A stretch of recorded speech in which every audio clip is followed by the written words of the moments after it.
देख रहे हैं हमारा YouTube चैनल दी सच्चा भारत और आज के इस बुलेटिन में आपका स्वागत है। दोस्तों नमस्कार। सत्ता का गलियारा लेकर मैं फिर हाजिर हूं आपकी सेवा में। हमने पिछले वीडियो में मोदी कैबिनेट से बाहर किए गए हैवीवेट मंत्रियों के कारणों का संक्षिप्त खुलासा किया था। बहुत से दर्शक इसका विस्तृत खुलासा चाहते हैं 5 कैबिनेट मंत्रियों को हटाए जाने के बारे में। तो दोस्तों आपकी इच्छानुसार हम हमारे पास उपलब्ध जानकारी आप तक पहुंचा रहे हैं। तो सुनिए एक रिपोर्ट। मोदी सरकार देश के लिए नई शिक्षा नीति लेकर आई थी जिसे केंद्रीय शिक्षा मंत्री रमेश पोखरियाल ठीक ढंग से लागू नहीं कर पाए। देश की शिक्षा व्यवस्था शून्य बटा सन्नाटा बनकर रह गई थी। विश्व के 10 विश्वविद्यालयों के स्तर की बात करें तो हमारे देश का एक भी विश्वविद्यालय उस स्तर को छूने में असमर्थ रहा है। हमारे देश का एजुकेशन सिस्टम फेल होता जा रहा था।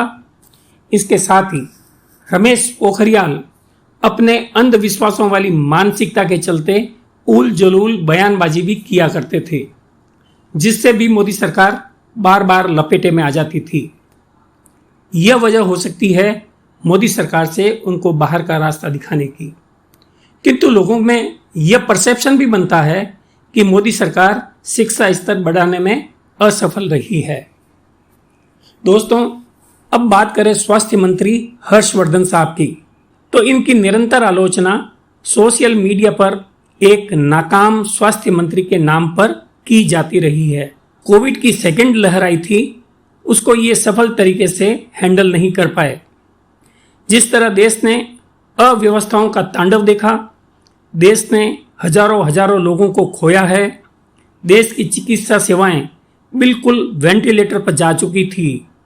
उसकी वजह से भले ही मोदी सरकार अपने माथे पर नहीं लेना चाहती, भले ही मोदी सरकार अपनी छवि को साफ रखने के लिए यह बताना चाहती है कि देखिए हमने देश के स्वास्थ्य मंत्री को हटा दिया है, जबकि देश तो ये सोचता है कि इसका खामियाजा डॉक्टर हर्षवर्धन को भुगतना पड़ा है। दोस्तों अब बात करते हैं देश के श्रम मंत्री संतोष गंगवार साहब की। कोविड 2020 में जो श्रमिकों का पलायन हुआ था, उसमें देश के श्रमिकों में भी मोदी सरकार के प्रति गुस्सा बहुत ज़्यादा बढ़ चुका था। देश भर में ये सवाल खड़े हुए थे कि मोदी सरकार भूख प्यास व बदहाल होते श्रमिकों को अपने घर नहीं पहुंचा पा रही है। केंद्र सरकार पर मजदूरों श्रमिकों की तरफ से आरोप लगते रहे कि यह इतनी निर्दय क्यों है। यहाँ तक कि सुप्रीम कोर्ट ने भी श्रमिकों की दयनीय स्थिति को देखकर मोदी सरकार को बहुत कुछ कहा था। मोदी सरकार ने श्रमिकों मजदूरों के पलायन संबंधी मामले की नाकामी को छुपाने के लिए श्रम मंत्रालय से संतोष गंगवार साहब को कर दिया बाहर।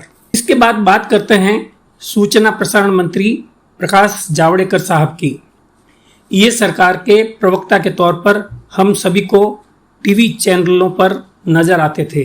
प्रेस ब्रीफिंग भी सरकार की तरफ से यही किया करते थे। जिन जिन मुद्दों पर सरकार घिरती नजर आई थी, उन मामलों में ये सरकार का बचाव करने में असफल रहे हैं और यही मुद्दा इनके खिलाफ बना। पर्यावरण मामले में भी इन पर कई गंभीर आरोप लगने से भी इनको हटाए जाने का मुद्दा बना और मोदी सरकार उससे खूब घबराई हुई थी। केंद्र सरकार इनको हटा देने का मन पहले से ही बना चुकी थी। यह कारण बना प्रकाश जावड़ेकर साहब को बाहर कर दिए जाने का। दोस्तों अब बात करें कानून व आईटी मिनिस्टर रविशंकर प्रसाद साहब की। इनके बारे में कहा जाता था कि ये प्रधानमंत्री जी के खासम खास व्यक्ति हैं। ये सरकार के नए आईटी कानून को अच्छी तरह से फॉलो नहीं करवा पाए हैं। इन आईटी कानूनों को ग्लोबल आईटी कंपनियों को ठीक से समझा नहीं पाए हैं एवं जो सोशल मीडिया प्लेटफॉर्म हैं उन पर अपनी पकड़ नहीं बना पाए हैं। इसके साथ ही हमारे देश की कानून व्यवस्था भी इनके अधीन खराब होना माना गया है। हम यही मान सकते हैं कि मोदी सरकार भले ही कानून व्यवस्था व जुडिशियल सिस्टम ठीक होने की बात करें, किंतु कानून मंत्री को हटाया जाना बताता है कि देश में यह व्यवस्था भी ठीक नहीं चल रही है।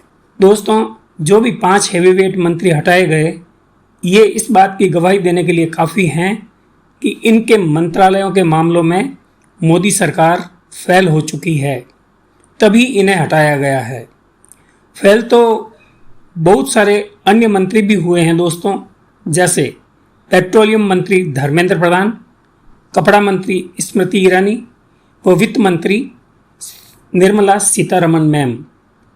इन मंत्रियों ने भी कोई बड़ा तीर नहीं मार लिया था, फिर भी इनका बाल भी बांका नहीं हुआ। इस प्रकार हटाए गए मंत्रियों पर जो गाज गिरी है, उसकी बहुत कुछ वजह अन्य भी हो सकती है, किंतु सूत्रों के हवाले से जो सूचनाएं हमें उपलब्ध हुई, वो जानकारियां हम आप तक पहुंचा दी है। अब दोस्तों, आप क्या सोचते हैं इस बारे में? अपने कमेंट जरूर हमें शेयर करें, वीडियो को लाइक करें, सब्सक्राइब करें एवं बेल आइकन को दबाना ना भूलें। अगले नए सत्ता के गलियारे को लेकर फिर हाजिर होंगे आपकी सेवा में। तब तक जय हिंद मेरे दोस्तों। और ऐसे ही नए अपडेट पाने के लिए द सच्चा भारत चैनल को सब्सक्राइब कीजिए।